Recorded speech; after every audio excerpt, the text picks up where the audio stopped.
Hi, I'm Christen. I am a forward on the U.S. Women's National Team, and I am the co-founder and CEO of Inc.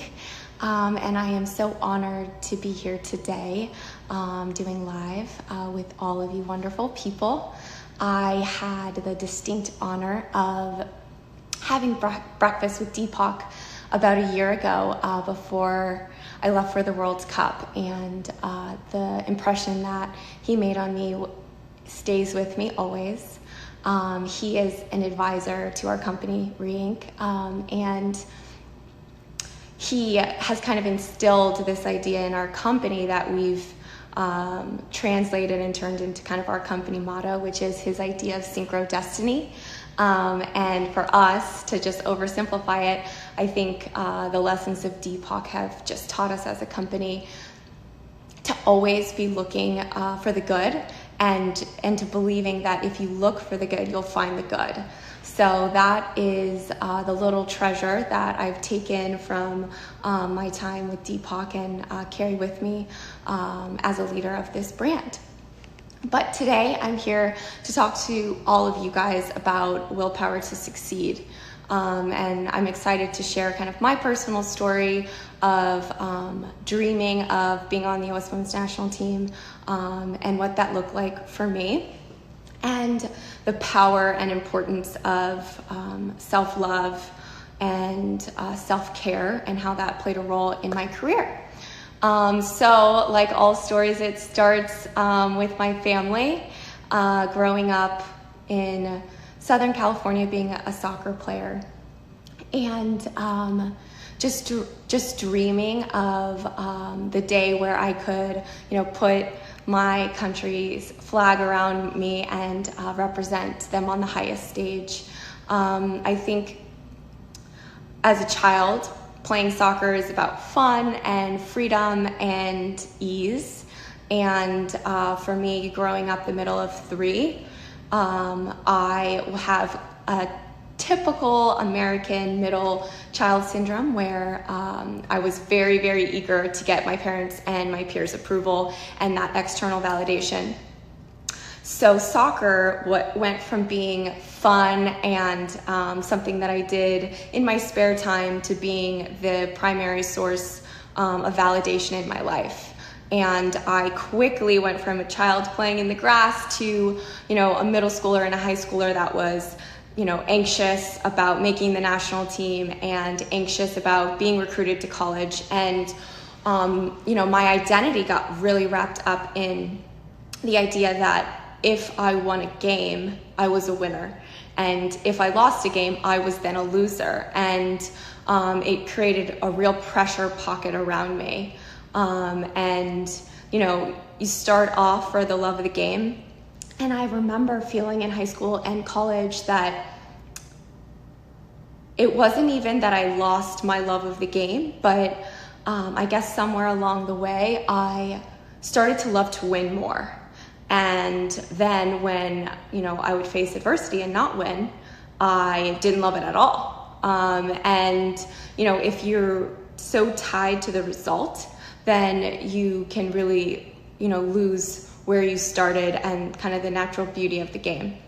And so, I actually remember quite clearly when I was playing at Stanford.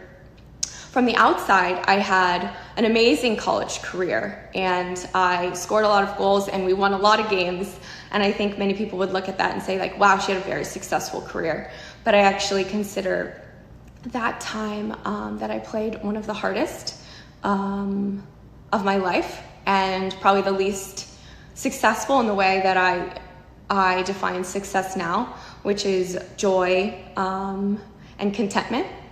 And I think it whittled down to, if my team lost, it was a catastrophe, and I felt like it was completely my fault. If we won, I still believed that I could have played better or produced more. If I scored twice and we won, I wasn't happy. I was relieved because my standards had just become so high. And my drive to win and seeking that external validation became so, so important to me.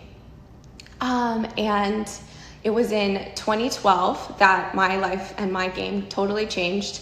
I was a year out of college. I was dreaming and, staying up all night actually worrying about making the national team. It was an Olympic year, and the professional league that I played in the United States folded. And I was left unemployed, not on the national team, no longer on a professional team.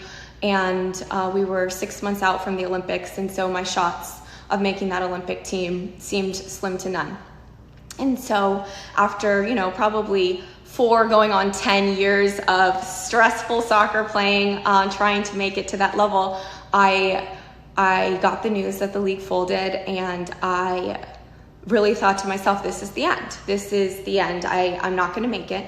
And there's no way for me to possibly make it. It is now completely outside of my control.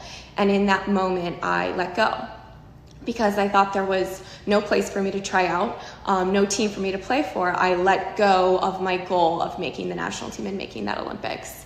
And so before I made the decision not to play soccer, I thought, maybe I can go in Europe and play and be really far from, the mental headspace that I was currently in, that had made me lose sight of why I loved the game. And so I packed my bags in a week because I was trying to get into a narrow transfer window, and I moved to Sweden. And just before I left, I took a 4-day Vedic meditation course in California that I learned the practice that I now have sustained for 8 years, I think. 8 years, yeah. And those two things happening at once really, really changed my life. I learned the power of just sitting in my own discomfort. I have the personality where I quickly work through problems. I always look for solutions. And I really learned that willpower can be found in stillness rather than in, the immediate solution. And sometimes in order to find what's right, you have to stop trying. And at the same time, I let go of all of my expectations for the game and making the Olympic team. And I went to Sweden and I just started to play. And I started to play with joy that I hadn't played in years. And I made friends and I learned. And I remember feeling like a full human for the first time, like not just a soccer player, but I was sightseeing and I was meeting new people and I was learning new language, and I felt like a full, complete human.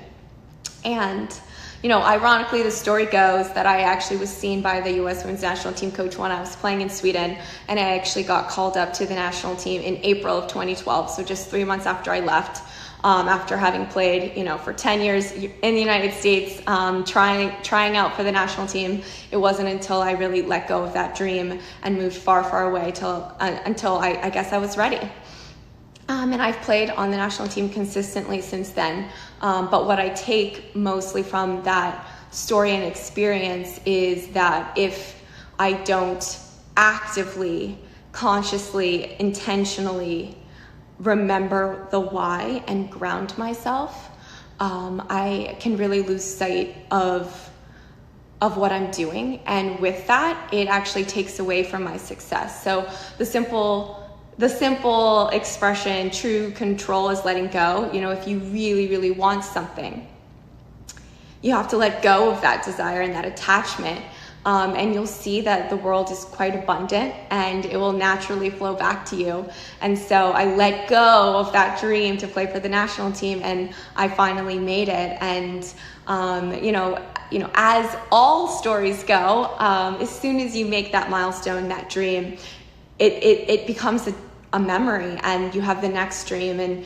And so, maybe that was to score X amount of goals in games, or to get so many caps, or to be the best player in the world. And I think I've actively and intentionally tried to let go of all those external validations throughout my career. And I'm not perfect by any means. I'm a work in progress, and each day that I'm able to spend time with my eyes closed, spend time in meditation, and spend time on self-care and self-love, I think it's the greatest tool that I have in sport. And it's sustained me through over 100 caps, over 50 goals with the national team, countless club games, hard decisions, fighting for equality off the field, starting my business. So much of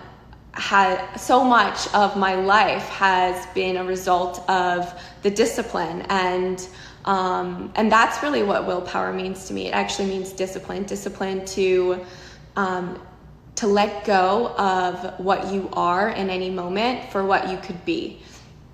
And that means that you might sometimes even have to let go of your goals and let them kind of come back to you with ease. Or that means when you see a problem and 5 solutions pop in your mind, understanding that maybe actually none of those solutions are right, and you have to kind of get rid of that sense, that time and urgency and pressure that you have to do things in a certain way. And when you give yourself the space to really think and to be conscious and to be present, you have so much more inside of you. You have infinite capacity to problem solve. And it comes back to then the idea of synchrodestiny, that you stop seeing problems, you start seeing positive results, you start seeing these brilliant coincidences, you start seeing that the things that you once had as a goal now just become part of your life, and they don't have meaning because the world says, oh, you're the best player in the world, or the world says, wow, you've scored this many goals.